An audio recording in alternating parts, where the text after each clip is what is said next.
Hi guys, welcome back to food and fun YouTube channel. ನಾನು ಇವತ್ತು ಸುಲಭವಾದ ಮತ್ತು ರುಚಿಕರವಾದ ಇಡ್ಲಿ ಮತ್ತು ದೋಸೆಯನ್ನು ಮಾಡುವಂತಿದ್ದೇನೆ. ಹೇಗೆ ಮಾಡುವುದಂತ ನೋಡ್ಕೊಂಡು ಬರೋಣ ಗೈಸ್. ನಾನು ಇಲ್ಲಿ ಮಿಕ್ಸಿ ಜಾರಿಗೆ ನೆನೆಸಿಟ್ಟ 1/4 kg ಉದ್ದಿನಬೇಳೆಯನ್ನು ಮತ್ತು ಕುಚಲಕ್ಕಿ ಅನ್ನವನ್ನು ಸ್ವಲ್ಪ 100 ಗ್ರಾಮ್ ಅವಲಕ್ಕಿಯನ್ನು ಕೂಡ ಇದಕ್ಕೆ ಹಾಕಿ ಚೆನ್ನಾಗಿ ಗ್ರೈಂಡ್ ಮಾಡ್ತಿದ್ದೇನೆ.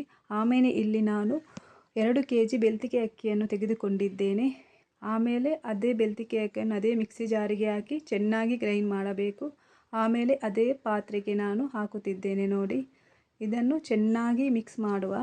ನೋಡಿ, ಇಲ್ಲಿ ಮಿಕ್ಸ್ ಮಾಡ್ತಾ ಇದ್ದೇನೆ. ಅವಲಕ್ಕಿ ಮತ್ತು ಕುಚಲಕ್ಕಿ ಅನ್ನವನ್ನು ಹಾಕಿದರೆ ಚೆನ್ನಾಗಿ ಬರುತ್ತೆ ಇಡ್ಲಿ ಮತ್ತು ದೋಸೆ. ನಾವು ಇದನ್ನು ಮಾಡ್ತೇವೆ, ಇಲ್ಲಿ ಮನೆಯಲ್ಲಿ ಇದನ್ನು ಮಾಡ್ತೇವೆ. ನೋಡಿ ಎಷ್ಟು ಚೆಂದ ಬರ್ತಿದೆ ಅಂತ. ಇದು ನಾನು ರಾತ್ರಿ ಇದನ್ನು ಮಾಡಿ ಇಟ್ಟಿದ್ದೇನೆ ಬೆಳಿಗ್ಗೆ ಮಾಡುವಂತ. ನೋಡಿ, ಬೆಳಿಗ್ಗೆ ನೋಡುವಾಗ ಈ ಥರ ಬಂದಿದೆ. ನೋಡಿ ಎಷ್ಟು ಚೆನ್ನಾಗಿ ಉಬ್ಬಿದೆ ಅಂತ. ನೋಡಿ ಎಷ್ಟು ಚೆಂದಾಗಿ ಬಂದಿದೆ.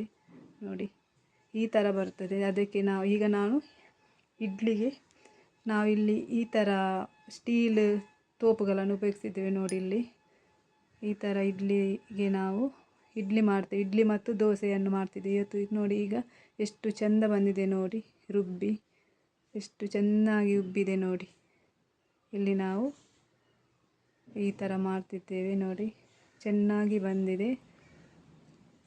ನೋಡಿ, ಇಲ್ಲಿ ನಾವು ಸ್ಟೀಲ್ ಪಿಂಗಾಣಿಯನ್ನು ತೆಗೆದುಕೊಂಡು ನಾವಿಲ್ಲಿ ಇದೇ ಬಳಸುವುದು. ಯಾಕೆಂದರೆ ಅದು ನಮ್ಮ ಮನೆಯಲ್ಲಿ 10-15 ಮಂದಿ ಇದ್ದಾರೆ. ಈ ಥರ ಇದನ್ನು ಮಾಡಿದರೆ 1-2 ಸಲ ಹಾಕಿದರೆ ಸಾಕಾಗ್ತದೆ ನಮಗೆ. 2 ಸಲ ಇಟ್ಟರೆ ನೋಡಿ ಎಷ್ಟು ಚೆಂದಾಗಿ ಬರ್ತಾ ಇದೆ. ನೋಡಿ, ಆಮೇಲೆ ನೋಡಿ ಈಗ ಇದಕ್ಕೆ ಮುಚ್ಚಳ ಇಡುವ.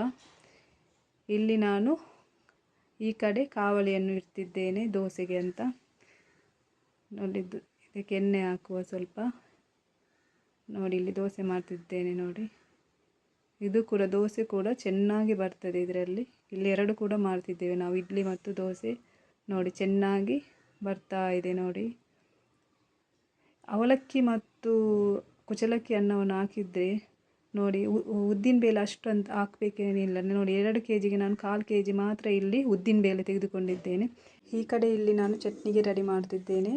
ಚಟ್ನಿಗೆ ನಾನು ಇಲ್ಲಿ ಅರ್ಧ ಗಡಿ ತೆಂಗಿನಕಾಯಿ, ಸ್ವಲ್ಪ ಪುದೀನ, ಸ್ವಲ್ಪ ಕೊತ್ತಂಬರಿ, ಸ್ವಲ್ಪ ಶುಂಠಿ, ಸ್ವಲ್ಪ ಹುಳಿ, 5-6 ಕಾಯಿ ಮೆಣಸು, ಸ್ವಲ್ಪ ನೆಲಕಡಲೆ, ರುಚಿಗೆ ತಕ್ಕಷ್ಟು ಉಪ್ಪು ಹಾಕಿ ಚೆನ್ನಾಗಿ ಗ್ರೈಂಡ್ ಮಾಡುವ. ಈ ಥರ ಮಾಡಿದರೆ ಚಟ್ನಿ ತುಂಬಾ ಟೇಸ್ಟಿಯಾಗಿ ಬರುತ್ತೆ ಇಡ್ಲಿ ದೋಸೆಗೆ. ಇಲ್ಲಿ ಈಗ ಒಗ್ಗರಣೆಗೆ ಸ್ವಲ್ಪ ಎಣ್ಣೆ, ಸ್ವಲ್ಪ ಸಾಸಿವೆ, ಸ್ವಲ್ಪ ಉದ್ದಿನಬೇಳೆ, 2 ಒಣಮೆಣಸು ಹಾಕಿ ಚೆನ್ನಾಗಿ ಫ್ರೈ ಮಾಡುವ. ಚೆನ್ನಾಗಿ ಫ್ರೈ ಆದ ಮೇಲೆ ಇದನ್ನು ಚಟ್ನಿಗೆ ಹಾಕಿ ಚೆನ್ನಾಗಿ ಮಿಕ್ಸ್ ಮಾಡುವ. ಈಗ ನೋಡಿ ಎಷ್ಟು ಚೆಂದ ಬರ್ತಿದೆ ಅಂತ. ತುಂಬಾ ಟೇಸ್ಟಿಯಾಗಿರುತ್ತೆ ಇದು ಚಟ್ನಿ. ನೋಡಿ, ಈಗ ಇಡ್ಲಿ, ದೋಸೆ ಮತ್ತು ಚಟ್ನಿಯು ರೆಡಿಯಾಗಿದೆ. ಈ ವಿಡಿಯೋ ನಿಮಗೆ ಇಷ್ಟವಾಗಿದ್ದಲ್ಲಿ ಲೈಕ್ ಮಾಡಿ, ಶೇರ್ ಮಾಡಿ ಮತ್ತು ಕಮೆಂಟ್ ಮಾಡಿ. ಸಬ್ಸ್ಕ್ರೈಬ್ ಮಾಡುವುದನ್ನು ಮರೆಯಬೇಡಿ. ನೆಕ್ಸ್ಟ್ ವಿಡಿಯೋದಲ್ಲಿ ಸಿಗುವ. Okay, bye, see you.